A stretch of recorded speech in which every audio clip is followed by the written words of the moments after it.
Hello, dear fans, friends, and subscribers. This is your host Ram on the cricket show, Cricket Happenings. This on a Sunday, as I promised.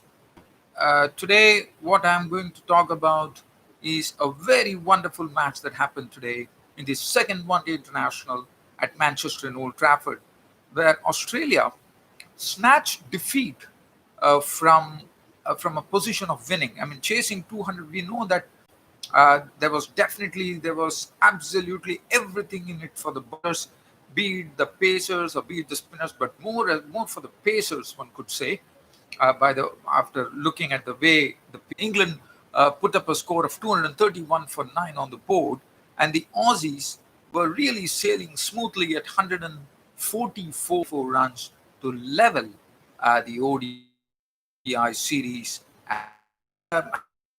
Have a look. So I'm not going to go through the. I'm not going to skim through the card here, but I'm going to look at the most important things that happened. So let's have a look at the England innings. So as I said, this pitch in Manchester and Old Trafford had all the everything in it for the bowlers. I would say it was really tilted towards that was the right decision, but definitely under the circumstances, Moeen Ali was left out and Sam Curran was inducted. And Sam Curran definitely did a good thing by picking up 3 wickets to prove a point here. Ross decided to bat first. If you he was caught by Alex Carrier. The bowling was Stark for naught, so that was the wicket number one. After that, Jason Roy Jason Roy towards danger end, and what a picked it up at 29 for 2 at that stage with Jason Roy gone. And then it definitely required cement the innings, and he needed someone to hold the innings at the time. The ball was doing all sorts of things. Definitely, we saw that there was good carry for the bowlers. And the pitch was a very pacey pitch. It was a pacey and a bouncy pitch. The ball was really coming very quickly. Batsmen had to really watch out. And also, we also had cases where the ball was actually keeping low at times, which was really good to see. And it went on with Joe Root, and Morgan combining in a good partnership to, as I said, they had to cement the innings, and that's what they precisely did.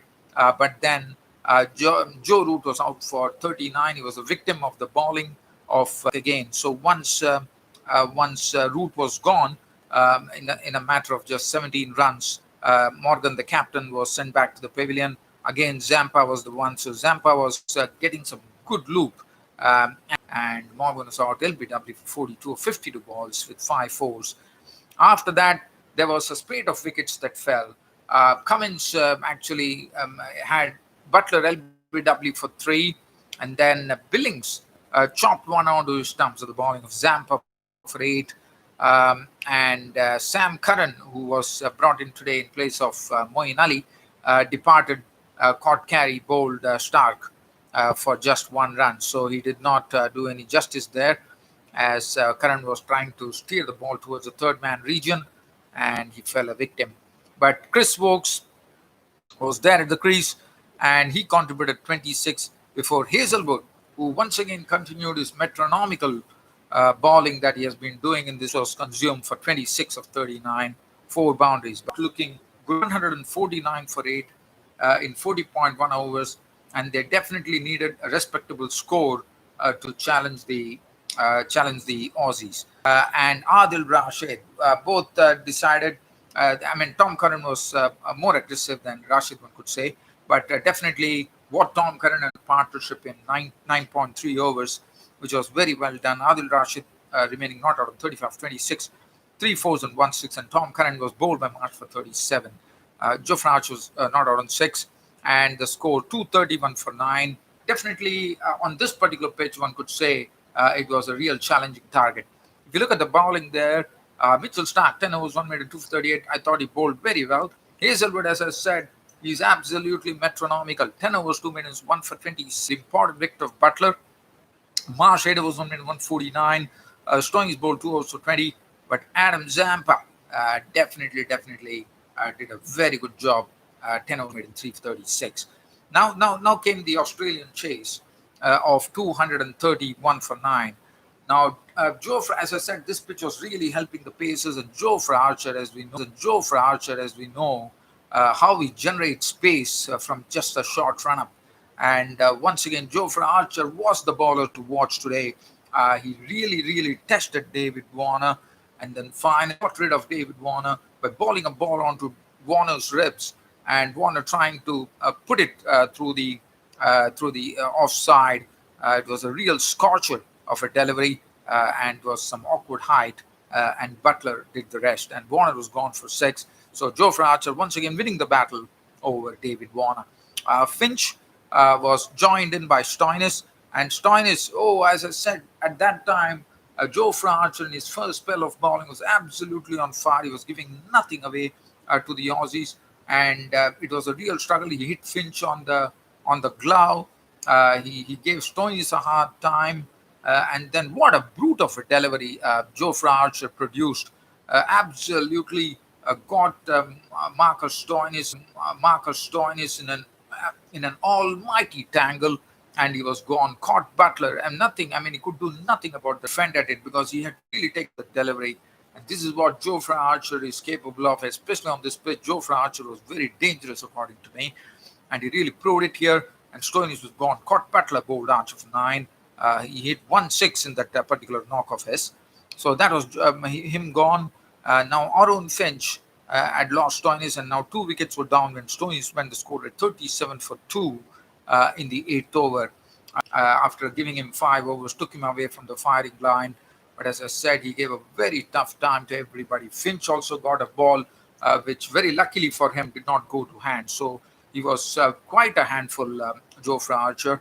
And Labuschagne and Aaron Finch had to repair the damage. A typical situation what England did. So at 2 for 30, 37 for 2, there was a very good partnership that happened. Labuschagne and Finch actually combining into a very good partnership. Labuschagne definitely doing well by contributing 48, and Labuschagne was doing well, and this was the time. This was the turning point of the game. 144 for 2. Things started happening as the first wicket to go. It all started with the wicket of Marnus Labuschagne. Was looking good. He was out for 48 of 59 deliveries with 3 boundaries. This was Chris Wokes. One saw Jofre Archer do all the damage initial. This one was an LBW decision. Labuschagne had his wicket, and that was an important wicket at that. And as I said, this was the turning point in the game. Labuschagne gone, LBW bowled Wokes for 48 of 59. Finch was there, so definitely hope was there. And there was still some batting to come. As you know, Marsh and Maxwell were there in the locker. The next batsman who came out was Mitchell Marsh, but Mitchell Marsh got a delivery from Jofre Archer, a delivery from Jofre Archer that did not get up at all, and Mitchell Marsh could not do anything before he could even get down. Carey was the next batsman who came in. And Alex Carey came in and could not really put bat to ball, Alex Carey. But then Aaron Finch was doing a good job at the other end, cracking some very big hope for the Aussies. Fell a victim, and this was the time when wickets really started falling in clumps. And Aaron Finch was clean bowled by Wokes. This was a ball which was closer to the off stump for Finch. And after pitching, Finch actually played inside the line of the ball, clattered the stumps, and that was a big wicket for the Englishman. And Wokes, as I said, was looking superb at that stage. Finch gone, bowled Wokes 73 of 105 balls, 8 fours and 1 6. So then he was a goner. So that made the score 145 for 5, and the press 1 run.